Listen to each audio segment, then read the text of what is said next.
Hi friends, good evening. Actually మనం ఎంత foolish తెలుసా? లైక్ ఎట్లా అంటే రీసెంట్గా శివాజీ అనసూయ మ్యాటర్లోని మొత్తం పొలిటీషియన్స్, సెలబ్రిటీస్, హీరోయిన్స్, మీడియా అందరూ ఇన్వాల్వ్ అయిపోయారు. ఇంక్లూడింగ్ మొత్తం మన ఇన్స్టాగ్రామ్ స్క్రోల్ చేసేవాళ్ళు, యూట్యూబ్ చూసేవాళ్ళు, అన్ని సోషల్ మీడియాస్లోనూ వాళ్ళందరూ ఇన్వాల్వ్ అయిపోయారు. ఆయన చెప్పే రాంగ్ ఏమో కానీ కరెక్ట్గానే చెప్పారు కదండి. పద్ధతిగా ఉండమన్నారు, చీరలు కట్టుకొని ఉండమన్నారు. అందులో నాకైతే తప్పు అనిపించలేదు. కానీ దీనికి కాంట్రవర్సీ అందరూ ఆయనకు అపోనెంట్ అయిపోయేసి చాలా అంటే చాలా వరస్ట్ చేసేసారు. ఆడవాళ్ళే ఎక్కువగా శత్రువులుగా తయారయ్యారు చీర కట్టుకోమని చెప్పినందుకు.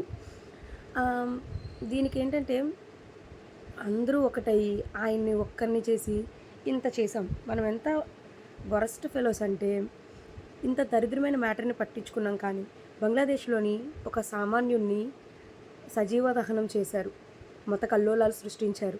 దానికి ఎవరైనా రియాక్ట్ అయ్యారండి? దాని గురించి ఎవరికైనా తెలుసా అండి? ఇంకొక పాయింట్,